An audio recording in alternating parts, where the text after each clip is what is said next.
Bansiwal Institute for Life Science. I welcome you all on the behalf of Bills. Today's our specific session.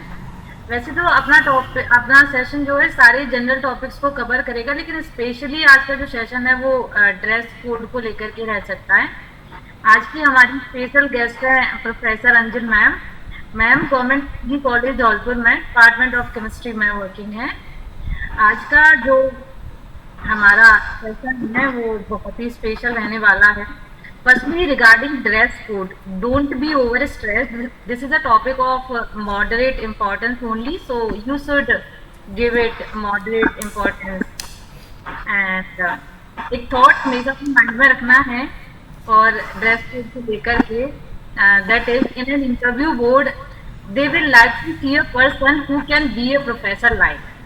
So this is from my side. I welcome you, ma'am, again on the behalf of Bills. Now over to you, ma'am. Thank you बेटा। Alka and मुझे दिखाई दे रहा सुनीता, मीरा, अलका के अलावा अभी जो भी जुड़ जाएंगे उन सभी को सबसे पहले मैं बहुत बहुत विशेष देती हूँ और बधाई देती हूँ क्योंकि वो लोग सब इस एग्ज़ाम को उन्होंने पास किया है पीएससी के। और जहाँ तक इंटरव्यू की बात है बेटा, और जहाँ तक ड्रेस कोड की बात है, जब हमने दिया था उसमें और अब में काफ़ी चेंजेस हो गए हैं, पर ड्रेस कोड ऐसा इतना मायने नहीं रखता है जितना कि आपकी अपनी जो नॉलेज है वो मायने रखती है बच्चे। मैंने जब दिया था तो सब्जेक्ट को उन्होंने ज़्यादा प्रेफरेंस दिया था, आपके इस कमांड को बहुत प्रेफरेंस दिया था। तो मैं चाहूँगी कि आप जैसे फॉर एग्जांपल आप बॉटनी या जोलॉजी से हैं, सब्जेक्ट तो आपने पढ़ लिया, अगर किसी ने पीएचडी कर रखी है तो वो पीएचडी का भी इसी तरीके से तैयार करके जाए कि जिस सब्जेक्ट पे आपने वर्क किया है उसके बारे में डिटेल स्टडी करके जाए। और रिसेंटली अगर आपने वर्क किया है तो बहुत अच्छी बात है, वो आपको हेल्प देगा। जब भी वो क्वेश्चन पूछेंगे, क्रॉस क्वेश्चनिंग करेंगे, तब ये बहुत अच्छी चीज़ रहेगी कि अगर आपने रिसर्च वर्क का जो आपका टॉपिक है वो आपको एक इम्पॉर्टेंट कहना चाहिए मदद देगा इस चीज़ में कि जब भी वो क्वेश्चन पुटअप करेंगे तो आपको अपनी नॉलेज दिखाने का एक अच्छा बेहतर मौका मिलेगा। दूसरी बात, आपका पूरा प्रोफाइल उनके पास, पूरा का पूरा बायोडाटा उनके पास रहता है, फाइल रहती है। उस फाइलिंग में आपने सपोज कुछ एक्स्ट्रा करिकुलर एक्टिविटीज़ बता रखी हैं, जैसे फॉर एग्जांपल एनएसएस, एनसीसी या कोई लैंग्वेज का कोर्स। ऑब्वियसली सभी लोग अपना पूरा अपने नेशनल, जोनल, स्टेट लेवल के सर्टिफिकेट भी हम लोग लगाते थे, तो उन्होंने उस चीज़ को भी काफ़ी कुछ वेटेज दिया था। और जहाँ तक ड्रेस का सवाल है, मेरे हिसाब से मैक्सिमम लोग साड़ी पहन के गए थे बेटा, बिल्कुल मतलब डिसेंट लुकिंग साड़ी, और कॉटन की स्पेशली, या नहीं भी हो कॉटन की, पर ओवर आपको वो नहीं दिखाना है, शो ही नहीं दिखाना है। अच्छी तरह से वेल ड्रेस्ड होके जाओ और थोड़ा कॉन्फिडेंट रहो उस ड्रेस के अंदर, क्योंकि बच्चे आजकल सूट पहन के जा रहे हैं, जीन्स पहन के जा रहे हैं, तो ये एक टीचिंग प्रोफेशन के लिए मुझे लगता है ये सही कोड नहीं है, ड्रेस नहीं है। इसलिए आप बेहतर है कि एक अच्छी कॉटन की साड़ी या कोई सी भी दूसरे कपड़े की साड़ी ऊपर अच्छी तरह पिनअप दो, लगे कि हाँ भाई एक बीइंग ए प्रोफेशन, अगर आपने ये लेक्चरशिप या प्रोफेसरशिप चुनी है तो उसके लिए आपका डेकोरम आप क्रिएट कर सको, ऐसा जरूर करना। आज मैं वापस अपनी बात पे लौटती हूँ। जब ड्रेस कोड की बात होती है और सब्जेक्ट की बात होती है, तो वो एक चीज़ हमेशा मैंने देखा है, वो कहते हैं कि कोई सा भी एक टॉपिक जो आपका सबसे अच्छा टॉपिक है उसको आप एक्सप्लेन कीजिए। अगर आप अपना एक टॉपिक तैयार करके जाते हैं तो उस टॉपिक पे आपकी मास्टरी होनी चाहिए, वो कहीं से भी कैसे भी पूछ सकते हैं। क्योंकि मैंने देखा कि इंटरव्यू में उन्होंने जो मेरे एक्स्ट्रा करिकुलर एक्टिविटीज़ थी, फॉर एग्जांपल मेरा एनएसएस था, नेशनल लेवल के मेरा सर्टिफिकेट्स थे, नेशनल लेवल का मेरा पार्टिसिपेशन था, तो उन्होंने एनएसएस पे उन जो बैठे थे हमारे एक्सपर्ट, वो एनसीसी के थे, तो उनको एनएसएस की जगह क्या लगा कि मेरे पास एनसीसी है, तो उन्होंने स्टार्ट कर दिया। उनका कि अब लंबा वाह चलेगा, मैं तुमसे एनसीसी के बारे में पूछूंगा। तो लकीली मैंने कहा कि सर मैं एनसीसी नहीं, एनएसएस मेरे पास थी। तो उनका अगर आपके पास एनसीसी होती तो सारा वाइवा आज एनसीसी पर ही होता, केमिस्ट्री पर नहीं होता। तो और साथ ही में आपका जो फॉर एग्जांपल मेरे पास लैंग्वेज का कोर्स था, फ्रेंच लैंग्वेज का, तो उन्होंने जर्मनी में पूछना स्टार्ट कर दिया एक एक्सपर्ट। तो उन्होंने कहा भाई आप अदर लैंग्वेज के बारे में आप कैसे पूछ सकते हो कैंडिडेट से। और यही उन्होंने मेन चीज़ कही कि आप जब भी एक तो क्या है, घबराना नहीं है आपको, बिल्कुल कॉन्फिडेंटली जवाब देना है। अगर सपोज चीज़ नहीं आती आपको, पोलाइटली आपको कह दीजिए कि ये चीज़ मुझे नहीं आती, मतलब गलत और घबराने की कोई ज़रूरत नहीं है। और बोलिए आप वहाँ पर जाकर। जैसे अक्सर बच्चे एकदम चुप हो जाते हैं, हाथ पर ठंडे हो जाते हैं, ऐसा नहीं करना है। आप फेस कीजिए। हमने ज़िंदगी में इतने वाइवा दिए हैं, अभी तो बहुत और आगे बढ़ना बाकी है, इसलिए घबराना नहीं है। किसी की भी बेंच में आपका अगर वाइवा आता है, क्योंकि सबके लिए बेंच अलग अलग ग्रुप्स बटे होते हैं, वहाँ पर आपका जिस भी ग्रुप के साथ आपका वाइवा होगा उसमें आपको घबराना नहीं है, एकदम कॉन्फिडेंटली जाना है। और मैं लकीली मैं पहले प्रोफेशन में थी, एडॉक बेसिस पे थी, फिर मेरा आरपीएससी सिलेक्शन हुआ, इंटरव्यू हुआ, तो उन्होंने कहा आप तो आप ऑलरेडी वर्किंग हैं। मैंने कहा हाँ भाई मैं तो वर्क कर रही हूँ। कि आप अप डाउन करते हैं? मैंने कहा हाँ। बच्चा भी आपके? मैंने कहा हाँ। तो उनका आप क्यों कर रही हैं इसको, छोड़ दीजिए जॉब को। तो कई बार आपसे इस तरह के क्वेश्चन भी पूछ लिए जाते हैं कि आपको क्यों, क्या ज़रूरत है आपको करने का, आपको ज़रूरत नहीं है तो आप क्यों कर रही हैं। पर हमने शायद एजुकेशन इसलिए ली, हम क्यों पढ़े इसके बारे में हम खुद जानते हैं कि हमने रिसर्च की, हम पढ़ना चाहते थे। और मैं तो एक प्रोफेसर बनना चाहती थी। मैंने बताया कि मैं बच्चों को पढ़ाना चाहती हूँ सर, मैंने इसीलिए इसको ऑप्ट किया है। तो उन्होंने मुझे बहुत कहा कि यार अपना घर देखो, बच्चों को देखो, क्यों परेशान होती हो। पर आपका एक जेन्युइन आंसर होना चाहिए इसके लिए। और टाइमिंग का ध्यान रखें। और जब भी आप बोर्ड पे पढ़ाने को कहेंगे वो आपसे, तो बोर्ड पे आपका एक बार प्रैक्टिस अच्छी तरह होनी चाहिए कि क्या हाउ टू राइट, क्योंकि स्टूडेंट्स को नहीं होता है आजकल, तो मार्कर और वो मिल जाते हैं, पैर फिसलने लग जाता है। तो उसको आप लिखने की कोशिश कीजिए कि कोई भी टॉपिक हो तो उसको हम किस तरीके से एक्सप्लेन कर सकें। तो यही कुछ मेरे वो हैं आपको बताने के लिए। और कोई कुछ पूछना चाहता है? मैडम मैं यहाँ पे कुछ चीज़ें एडमिट करना चाहता हूँ। जैसे जैसे हमारे जेंट साइड में तो क्या होता है कि जैसे डार्क पैंट लेते हैं हम और लाइट शर्ट लेते हैं। हाँ। तो वैसे जैसे जब हमने इंटरव्यू दिया था तो हमारे भी काफ़ी साथी लोग थे, उसमें कुछ गर्ल्स भी थे, तो हम आपस में भी बातें करते थे। तो एक तो जैसे हाँ। कलर को लेके जो होता है, हाँ। क्योंकि अपना कपड़ा तो कोई भी ले सकते हैं, वो तो बड़ा मैटर नहीं है, बट लुकिंग में कलर बहुत इंपॉर्टेंट होता है मैडम। तो कलर वाइज हाँ। जैसे आप कुछ सजेस्ट करें, जैसे कई बार कुछ ऐसे कलर हों जो शाइनिंग ना दें, या आप क्या प्रीफर करते हैं? क्योंकि मोस्टली हमारे जो स्टूडेंट्स हैं लाइफ साइंस में वो गर्ल्स बच्चे अक्सर पुरुषोत्तम ब्लैक पैंट वाइट शर्ट पहन के जाना प्रेफर करते हैं, पर बेहतर है कि आप इससे दूसरे शेड्स में हैं, आप जैसे बेस कलर की आपकी पैंट हो, लाइट क्रीम कलर की शर्ट हो या वाइट शर्ट हो, तो वो भी अच्छा लगता है। पर बहुत गॉडी कलर्स नहीं पहने, जैसे कोई चटक लाल पहन गया या टी शर्ट ऐसे डार्क ग्रीन ब्लू इस टाइप से पहन गया, तो वो आपकी होता है कि बच्चा अच्छा लगता है, पर्सनैलिटी भी निभर के आती है, पर वो सामने वाला क्या इस बात को सोच रहा है, इस पर ध्यान देना पड़ता है, इम्पैक्ट कैसे पड़ता है। मतलब सोबर हो, बहुत ज़्यादा कलर बहुत ज़्यादा ऐसा डार्क नहीं हो, ताकि लगे कि आपकी पर्सनैलिटी जो आप चाह रहे हो वो नहीं उभर के आए, इस टाइप की। बॉयज़ को भी मैं कहूँगी कि अक्सर बच्चे क्या करते हैं कि एक ब्लैक पैंट ले लिया, वाइट शर्ट ले ली, ज़रूरी नहीं है, आप उसको थोड़ा सा चेंज भी कर सकते हो, पर it should be light colours के ही हो तो ज़्यादा अच्छा है। कई वो तड़क बढ़ के आजकल कलरफुल प्रिंटेड या चेक्स की शर्ट्स पहन के जाते हैं, इससे बेहतर है कि आप एक सोबर ड्रेस पहन के जाओ तो ज़्यादा अच्छा है। एक जैसे मैडम जब मेरा टर्न था तो मुझे ज़्यादा पता नहीं था, तो हाँ।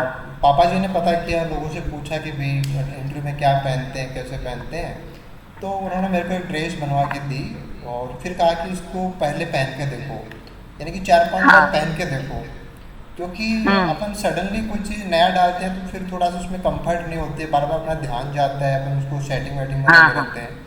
तो आई थिंक ये भी सभी एस्पिरेंट्स को ध्यान देना चाहिए कि आप जो भी है पहले हाँ ट्राई नहीं, कर जैसे लीजिए। सपोज मैं आपको बार बार कह रही हूँ, बच्चियां साड़ी पहने, यूजुअली बच्चियों को साड़ी पहनने की आदत है नहीं, स्पेशली कॉटन की साड़ी तो बिल्कुल भी कैरी नहीं कर सकते।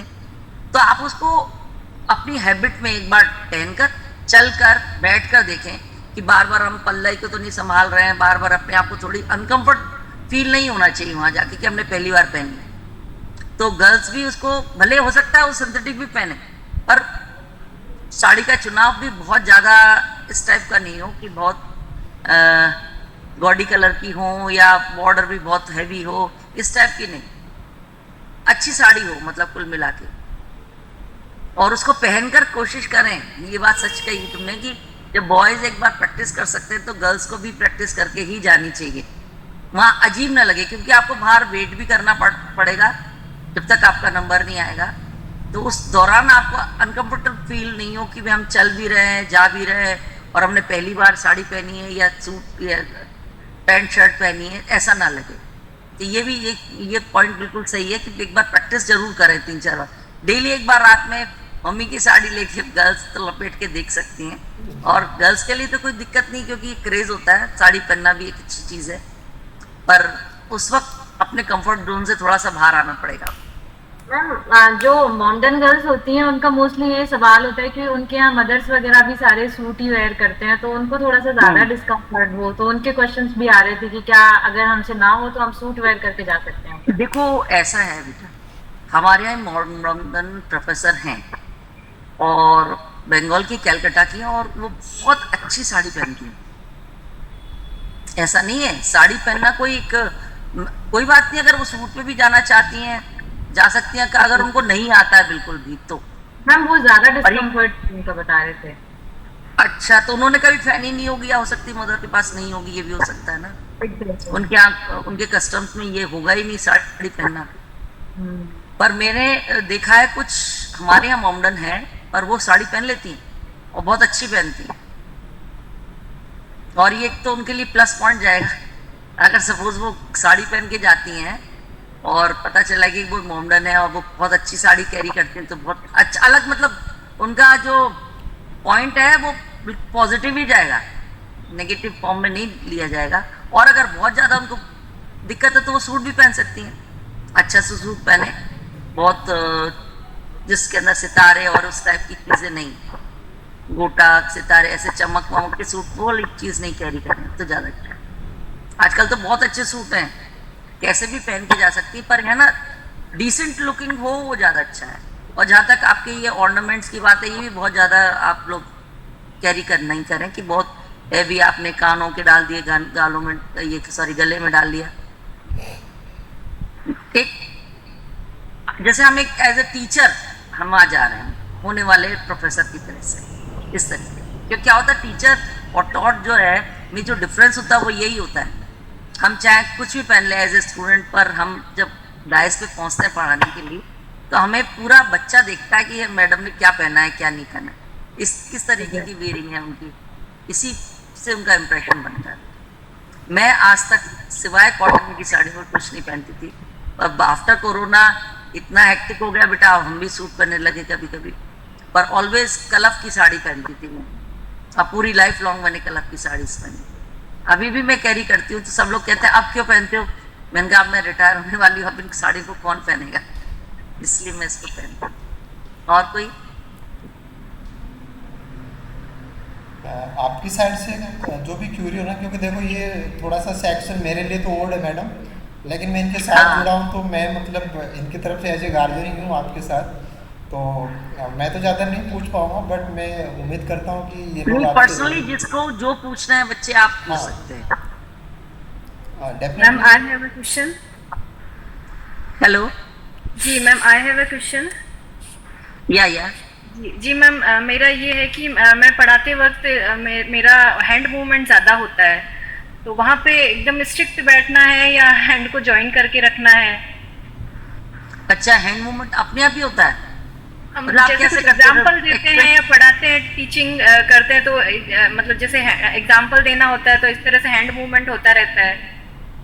अच्छा अच्छा, आप थोड़ा तो रेस्ट्रिक्ट करना पड़ेगा बेटा, बहुत हाँ जी। ज्यादा नहीं। ऐसे तो हम भी पढ़ते हैं, बोलते हैं, पढ़ाते वक्त हमें भी ध्यान रहे, लिखते वक्त तो आपका हैंड हमेशा बिजी रहेगा बेटा। हाँ हाँ, पर अगर जब लिखते टाइम जी। अपन जब बट समझाते हैं तो मतलब मैं ये समझ नहीं पा रही हूँ कितनी बार तुम्हारा हैंड मूवमेंट होता है, कैसे नहीं, एक्सप्रेस जैसे आपका हैंड। हम बैठे हैं सीट पे और वो हमारे हम सीट पे बैठे हैं और वो हमसे कुछ भी पूछेंगे, तो तो जैसे हमें कुछ बोलना होता है तो मेरा यूजुअली होता है हैंड मूवमेंट। इस वजह से एक्सप्लेन करना होता है तो जैसे बड़ा और छोटा भी दिखाना होता है तो मैं बच्चों को बताती हूँ कि ये मतलब छोटी साइज में होगा या इस तरह से। अच्छा अच्छा, एक बार देखो, अब मैं, ये डिपेंड करता है कि सामने वाला इसको कैसे देख रहा है। हम तो जो करते हैं बेटा वो तो अपने जैसी आदत होती है हम उस तरीके से करते हैं, हमको लगता है ये ऑड नहीं है, पर सामने वाला इस बात को कैसे ले रहा है, उसको ऑड लग रहा है आपका ये जो हैबिट है, इस पर डिपेंड करता है। अब ये पता नहीं आप कितनी देर में क्या क्या करते हो, ये मुझे नहीं पता ना, पर हाँ नहीं, कोशिश करना कि बैठते वक्त तो कोई दिक्कत नहीं, आप एक्सप्लेन क्या करोगे, धीरे धीरे जो भी है हाथों का मूवमेंट बता सकते हो। पर जब आप बोर्ड पे पढ़ाओगे, आप कौन सा सब्जेक्ट लेते हैं, बॉटनी? बॉटनी। बॉटनी तो हम मैक्सिमम चीज तो हम बोर्ड पे लिखेंगे, पर कोई बात नहीं, अगर आप एक्सप्रेसिव हो विथ योर हैंड्स तो कोई दिक्कत नहीं है, ऐसा नहीं है। पर बहुत मतलब आपको ऐसा क्यों लगा कि उनको ऑड लगेगा? मैम मैंने कुछ आरएस के मॉक इंटरव्यू देखे थे तो उसमें वो होता है कि वो एकदम वो स्टिफ करके बैठे रहते हैं हैंड को, इसलिए। आरएस के इंटरव्यू में और इसके इंटरव्यू में अंतर है। जी जी मैम। या हम, वो लोग तो भाई एडमिनिस्ट्रेटिव पोस्ट है तो उनको तो बहुत सी चीजों को कंट्रोल करके रखना है। हमारा तो बिल्कुल प्रोफेशन ऐसा है कि हमें तो अपने बच्चों से जुड़ना है किसी भी तरीके से, हम जितना अच्छा उनको समझाएंगे वो उतना ही हमसे कनेक्ट होंगे, चाहे हम एक्सप्रेशन से दें, चाहे हम एग्जाम्पल दे के दें, या मॉडल से पढ़ाएं, या अपने हैंड के एक्सप्रेशन। मैं भी करती हूँ बेटा, अब छोटा बड़ा बताना तो ऑब्वियसली करूंगी, ये चीज इतनी बड़ी है इतनी छोटी है, इसमें कोई बुराई वाली बात नहीं। हाँ, पर यह कि हम बहुत ज्यादा एक्सप्रेसिव नहीं हो अपने हाथों से, उसका थोड़ा सा ध्यान रखना बच्चे, क्योंकि मैंने तुम्हें पढ़ाते हुए नहीं देखा ना, ये है। और कोई? नमस्कार मैम। नमस्कार। मेरा सवाल था, एक्चुअली मैं राजस्थान से बाहर से हूँ, मैं यूपी से हूँ।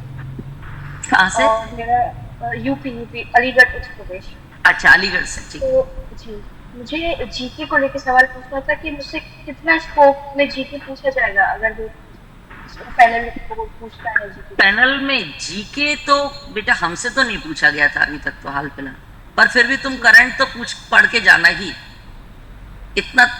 जैसे अपन लोग साइंटिफिक बैकग्राउंड के हैं ना, बॉटनी जूलॉजी, तो ऑब्वियसली जैसे आपका दूसरा सब्जेक्ट जैसे ना पॉलिटिकल साइंस है, हिस्ट्री है, इनसे वो लोग एक्सपेक्ट करते हैं कि इनको अभी लेटेस्ट पता होगा, जी, है ना।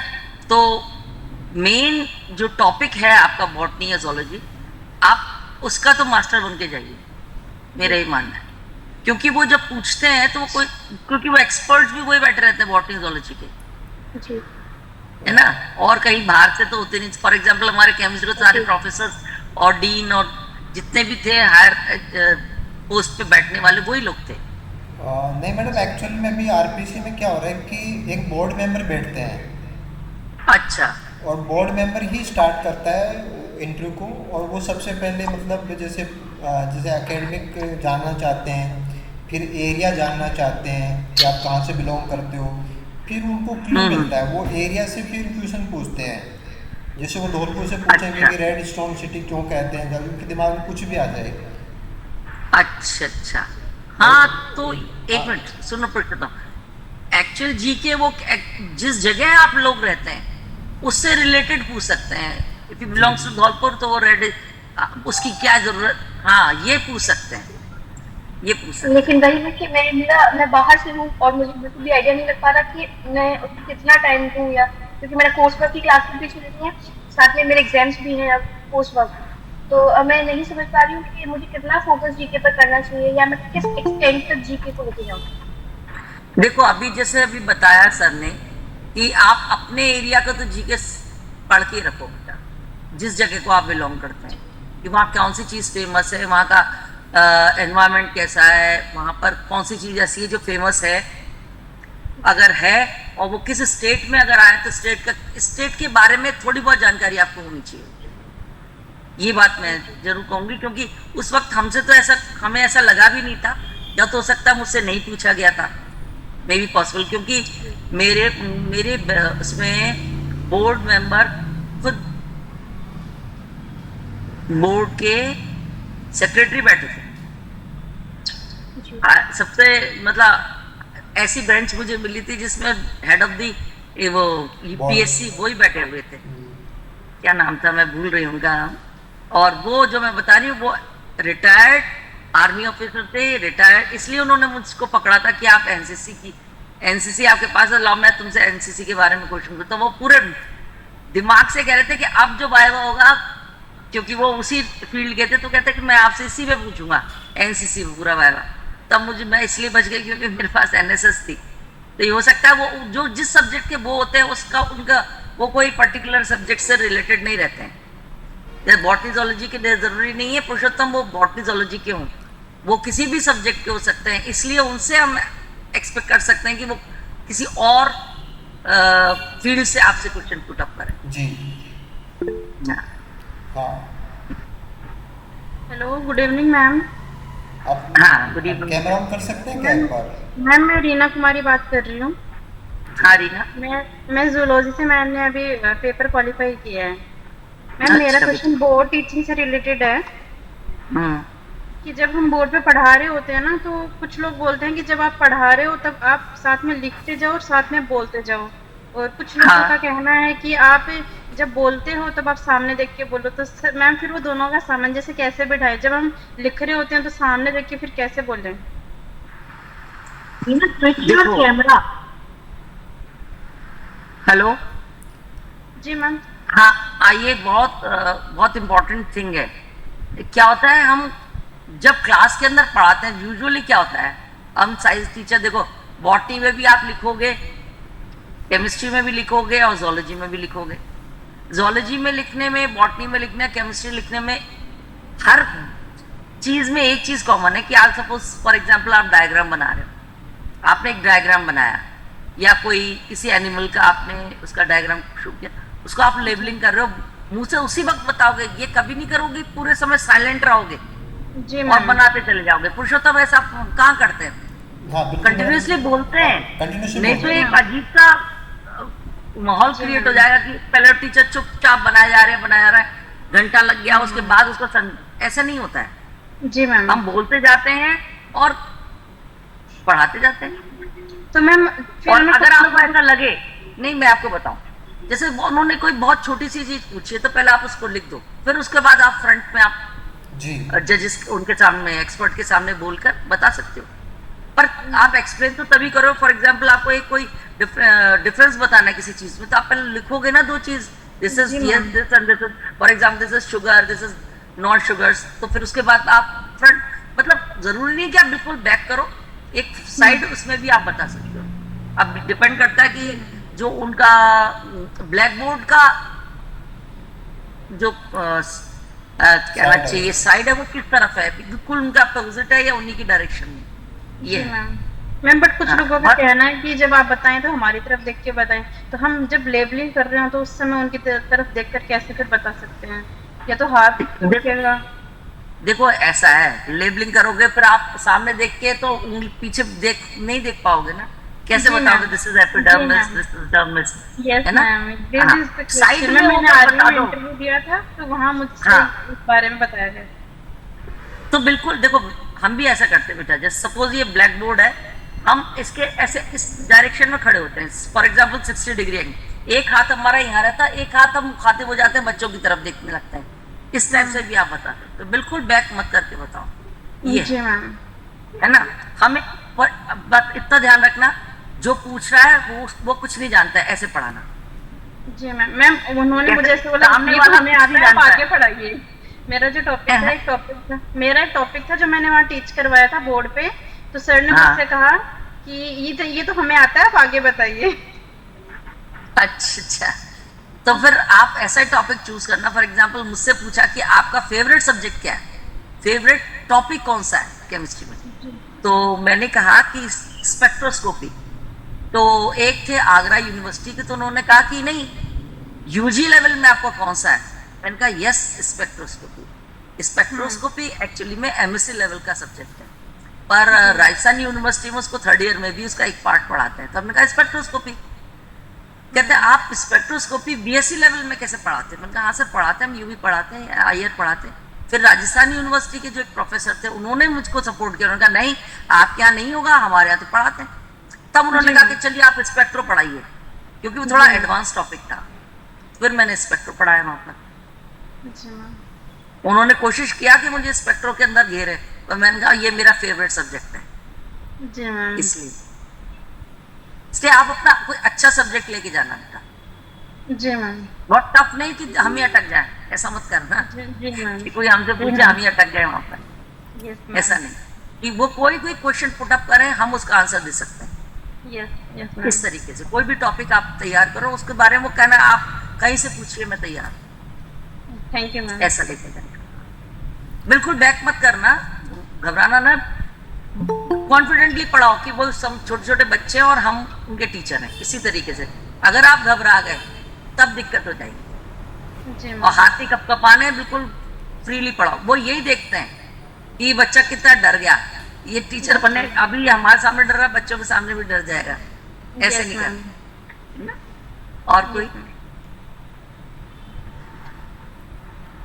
Any more curies?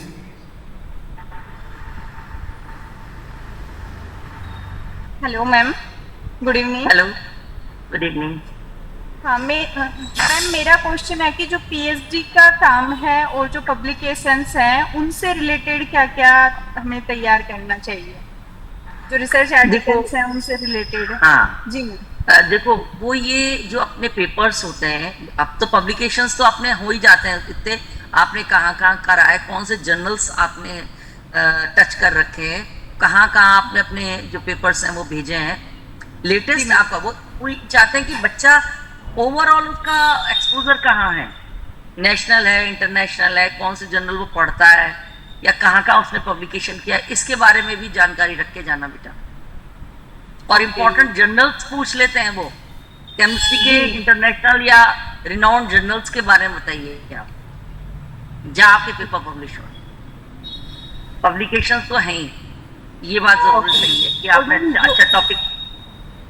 मैम जो पीएचडी का, और मैम जो हमने पीएचडी में काम किया है उसको मतलब उसमें से मतलब किस तरह के क्वेश्चंस पुट कर सकते हैं? नहीं एक्चुअली क्या, देखो आपका जो पीएचडी का टॉपिक है वो सबको तो आता नहीं है ना। आप जी फॉर एग्जांपल मेरा 1,4 बेंजोडाइazepine था फॉर एग्जांपल, और लकीली मेरे जो गुरु हैं, मेरे जो गाइड थे, उनके गाइड वहाँ एक्सपर्ट बनकर आए थे और उनके पास मेरी पीएचडी गई थी। ये देखो ईश्वर का भाग्य है। तो उन्होंने जैसे मुझे देखा तो मुझे मेरे लिए सबसे बड़ा कंफर्ट जो क्या हुआ कि मेरे घुसते ही मैंने बीसी जोशी को देखा, उन्होंने मुझे कहा अरे तुम तो मेरे शिष्य की भी शिष्या हो। तो मैंने कहा हाँ सर। कहते तुम्हारी पीएचडी मैंने देखी थी। फिर वो उन्होंने वर्क किया था 1.5 पे और मैंने किया था 1.4 पे डायज़ेपिन पे, तो वो थोड़े ज्यादा कनेक्ट हो गए। उन्होंने कहा ये लिखो वो लिखो ये भी। तो मैं देखो बेटा पीएचडी कितनी बड़ी चीज है, आप इतने सारे चैप्टर्स लिखते हो, आपको एक एक चीज के बारे में जवाब मालूम होना पॉसिबल नहीं हो सकता। उन्होंने मुझसे कुछ ड्रग्स के नाम बनवाए, मैंने बनाए भगवान का नाम लेके, क्योंकि वहां पे तो 1000 थे। उनमें से उन्होंने मुझे किसी से भी किया मोगोडन का बनाओ, इसका बनाओ, तो हाथ पैर तो मेरे भी ठंडे हुए। मैंने कहा इतने सारे कैसे याद कर सकता है कि इंसान, क्योंकि आप जब पेपर लिखते हो तो फर्स्ट चैप्टर तो आपका एक ऐसा होता है जो सारा रेफरेंस सेक्शन से होता है कि ये भी हुआ, ये वर्क हुआ, ये वर्क हुआ। उस वर्क के बारे में एक तो होता है एक्चुअल वर्क जो हम करते हैं, और एक जो वर्क ऑलरेडी हो चुका होता है। फर्स्ट चैप्टर में वही था, पर उन्होंने पूछ लिया मुझसे और वो बहुत ज्यादा मुझसे फ्रेंडली हो गया था कि अब भाई इसको तो मैं जानता हूँ और तुम्हारी थीसिस मैंने ही आगे मेरे पास ही आई थी। चेक होने के लिए, तो मैंने कहा कोई बात नहीं, पर मुझे थोड़ा सा राहत मिली, उन्होंने काफी हद तक मुझे सपोर्ट किया।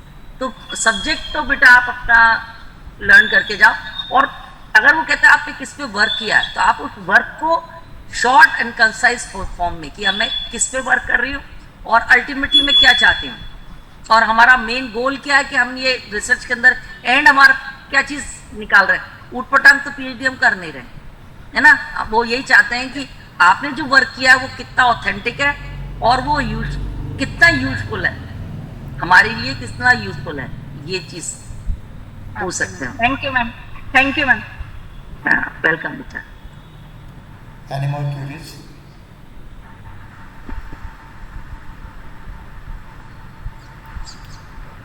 आप सब लोग साड़ी पहनना जानते हैं?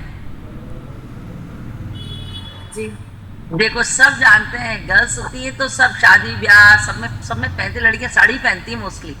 तो एक दो साड़ी अच्छी सी, बहुत जरी वरी का बॉर्डर नहीं हो, कॉटन बॉर्डर हो, खुला पल्ला मत लेना, ऐसे जैसे स्टाइलिश फॉर्म में यहाँ लगा के खुले, ऐसा मत लेना बेटा, टक करके लेना, प्लीट्स बना के यहाँ, ताकि तुम्हें बार बार हाथ से संभालना ना पड़े। एक अच्छी तरीके से पहन के जाना। ड्रेस कोड बस इतना ही है कि बहुत ज्यादा शाइनिंग नहीं हो, उस पर सितारे और बूटा इस टाइप से नहीं मत पहन के जाना। ये जैसे हम कॉलेज में फॉर एग्जाम्पल सपोज आपको आज कॉलेज जाना पढ़ाने, तो ऑब्वियसली आप कैसी साड़ी चूज करोगे, ये आपके टेस्ट पे, चॉइस पे डिपेंड करता है, कैसे पहन के जाओ, कि बच्चे हमें ज़्यादा ऐसा नहीं समझे कि आज मैं कोई फेस्टिव सीजन से उठकर आ रही हूँ, ऐसा नहीं लगे। ऐसा और कोई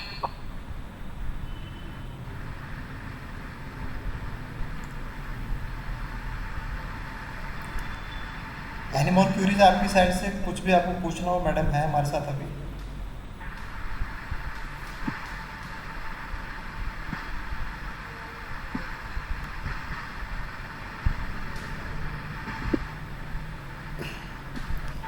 तो आई थिंक मैडम काफ़ी सारी क्यूरीज के इनको आंसर मिल गए हैं। और पहले मैं भी सोच रहा था कि जैसे मोनिका मैडम हमारे साथ कई बार जुड़े हैं, अच्छा, तो फिर था कि हमें एक सीनियर पर्सन चाहिए कि एक इन सारी चीज़ों को कवर भी कर सकें और एक वास्ट एक्सपीरियंस जिनके पास हो।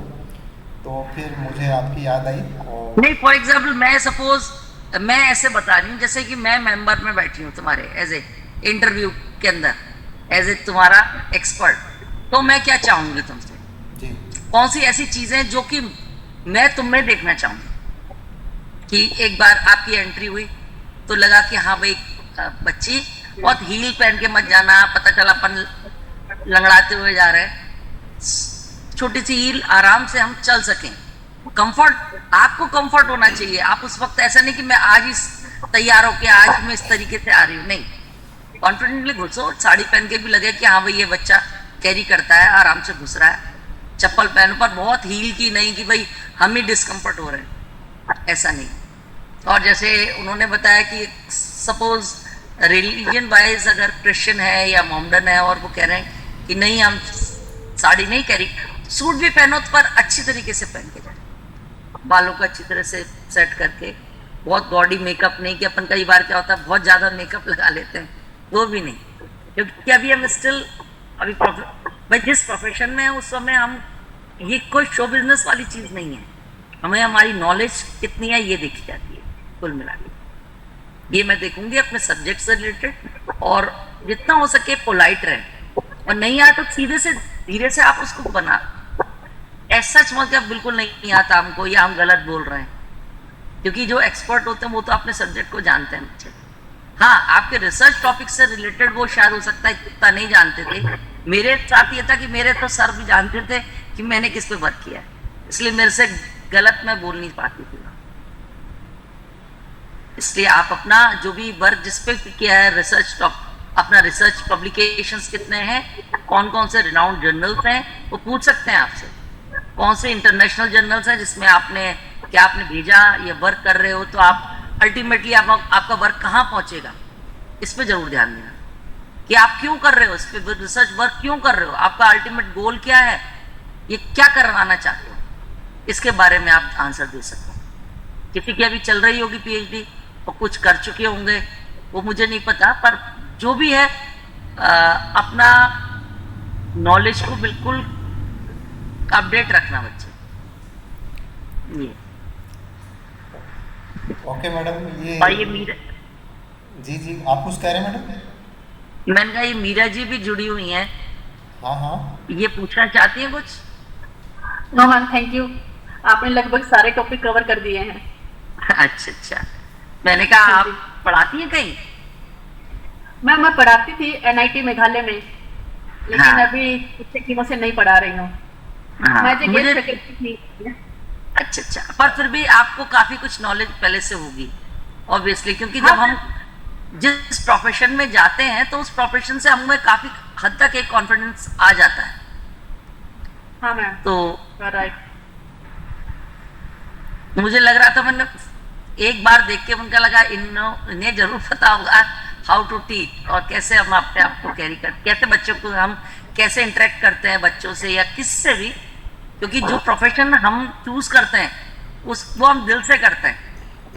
पढ़ाना Yes, मेरा ma'am. प्रोफेशन है, तो मैं ऑब्वियसली उसके ऊपर कमांड रखती हूँ।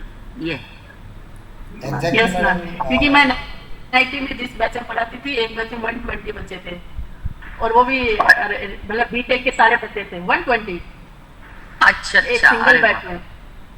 Very एक क्लास में 80 थे, 80, तो काफी बच्चों की स्ट्रेंथ थी, तो इसलिए। ये तो आपको तो बहुत अच्छा वाला एक्सपीरियंस है छोटे बच्चों का। अच्छे और बड़े बच्चों को बहुत अच्छी गैदरिंग का है। चलिए, तो आपके लिए प्लस पॉइंट है, आप घबराओगे नहीं। नहीं मैम, ऐसा नहीं है। नहीं नहीं, वो कोई हुआ नहीं होता। कई बार क्या होता है, हम सोचते हैं इनको बहुत आता है और सामने वाले को कुछ नहीं आता होता है, पता है तुम्हें? कई बार ऐसा होता है कि एक्सपर्ट बैठ जाते हैं पर उनको नहीं पता होता कि वो क्या पूछ रहे हैं। इसलिए घबराना नहीं, अपने आप को कहो कि हमें सबको सबसे ज्यादा आता है, यही बोल के जाना हमेशा। डेली ये डिसाइड करो कि मैं सबसे ज्यादा बुद्धिमान हूँ, मुझे सब कुछ आता है। अपने आप को मत लो फील कराओ। अच्छा नॉलेज हम ले रहे हैं, तो हमारा फर्टाइल ब्रेन है। अब हमारी एज पे आके अब तो हम रिटायर होने वाले, अब तो हम भूलने लगे हैं। पहले अच्छी तरह याद रहता था, धीरे धीरे भूल जा रहा है, एक बाय एज फैक्टर है। पर आप लोग अच्छा करोगे, हाँ, और मुझे अच्छा लगेगा तब पुरुषोत्तम मुझे बताना, जिस सबका सिलेक्शन हो जाए भगवान। एक तो यही मेरी तुम सब लोगों की यही ब्लेसिंग है कि तुम सब लोग सेलेक्ट हो और कोई कोई धौलपुर आ जाए मेरे जाने से पहले। Thank you ma'am. कहाँ के हो? नहीं देखो, धौलपुर कोई आना नहीं चाहता पहली बार पुरुषोत्तम, अगर कोई आसपास का हो वही आना चाहेगा। जी। पर अगर आ जाओ तो तब तक तो मैं मिल जाऊंगी तुम लोगों को, ठीक है? अच्छी जगह पे जाओ और ईश्वर तुमको बहुत सक्सेस दे और तुम सब सेलेक्ट हो के मुझे बता जरूर देना कि मैम आपने बताया था, हमारा सिलेक्शन हो गया। डेफिनेटली मैडम, मैं शेयर करूंगा। और आपके पास हाँ, ग्वालियर, एक बार मुझे ग्वालियर भी आ वापस ऐसे जाएगा। जोड़ लेना। जी। हाँ, यस जरूर जरूर मैम। हाँ, एक बार मुझे बताना जरूर बेटा, जी। मुझे भी क्यूरियोसिटी रहेगी कि होने वाले हमारे प्रोफेसर्स कैसे हैं, किन किन का सिलेक्शन हुआ है, ये मैं भी जानना चाहूंगी। मैडम ये सारे लोग बहुत मेहनती हैं, इनसे बार बार मेरी बातें होती रहती हैं, बहुत ज्यादा। तो इन सबका हो जाएगा बहुत पुरुषोत्तम, डोंट वरी, इन सबका हो जाएगा। और फिर मिठाई तो हम खानी रखते यहीं से तुम्हें ब्लेस कर देंगे, यहीं से तुम्हें कॉन्ग्रेचुलेट कर देंगे। अभी से मैं तो तुम्हें एडवांस में बधाई दे रही हूँ भाई। सब लोग अच्छे जब मेहनत करता है, हमेशा याद रखो बेटा, ईश्वर उनकी हमेशा मदद करता है। 2 नंबर से तो बैकडोर से कोई भी कहीं पे चला जाता है, पर जो मेहनत करता है उसका ईश्वर कहीं ना कहीं जरूर मदद करता है। और तुम लेबोरियस हो, तुम्हें जरूर सफलता मिलेगी। और मैं तो दिल से ब्लेसिंग दे सकती हूँ सबको कि तुम सब लोग मेरे प्रोफेशन में आओ। क्लियर है? और कुछ? Thank you ma'am, thank you so much. Thank you, welcome बेटा। Thank you so much madam. एक बहुत ही शॉर्ट नोटिस पे आपने ये सब अरेंज किया और मुझे वो सारा नहीं कुछ- नहीं, वो आज मेरी छुट्टी थी एक्चुअली। वो सारा कुछ याद है मैडम, कि कितना प्यार आप लोगों से मुझे मिला है और वो सारी बातें बहुत कुछ है। और देखो, कुछ तभी तो होगा। कनेक्टिविटी ये होती है पुरुषोत्तम, तुम हमको कुछ तो दिखा होगा कि पुरुषोत्तम कितना मेहनती हो, आप कितना अच्छा पढ़ाते हो, बच्चों से आपका क्या कनेक्टिविटी है, सब जानती हूँ मैं। इतने कॉलेज में से कुछ लोग ऐसे जो कि वाकई मेरे को पसंद आते थे। ठीक है, सबका अपनी अपनी चॉइस होती है, कोई क्या पसंद करता है, कोई नॉलेज पसंद करता है, तो मुझे जो चीज अच्छी लगती है देखो उसी कारण आज हम आपसे जुड़े हुए हैं, यही कारण है। बिल्कुल, बहुत अच्छा लगता है मैडम कि आफ्टर लॉन्ग टाइम से लेकिन हम वापस से जुड़े और एक अच्छे मकसद के सही साथ है। जुड़े और ईश्वर से पूरी प्रार्थना है कि बहुत अच्छा जाएगा सब कुछ। डेफिनेटली आपको दोबारा से याद करेंगे मैडम, और हम चाहते हैं कि आप बिल्कुल से स्वस्थ रहें, अच्छे रहें और दोबारा आपसे मिलेंगे। तो वॉइस बहुत अच्छी होती है। हाँ, सुनाई कम दे रहा है मुझे। Thank you, thank you, thank you, thank you so much madam. Thank you. Thank you ma'am. मैं आपने आपसे मिलने कॉल किया। मिलके जाओ मुझसे, ठीक है? बिल्कुल मैम, बिल्कुल। हाँ, और कुछ बता दूंगी तुम्हें। नमस्ते बेटा, नमस्ते। Thank you madam. ठीक है, नमस्कार। नमस्ते बेटा, नमस्कार सबसे। Best of luck again. अच्छी तरह करना और मुझे जरूर इन्फॉर्म करना। जी जी सबका नाम लिस्ट में देखना चाहती हूँ मैं, यही बिल्कुल अपेक्षा मैडम। मेरी। ओके, बिल्कुल madam, thank you so much. Thank you. Okay okay. Thank you ma'am.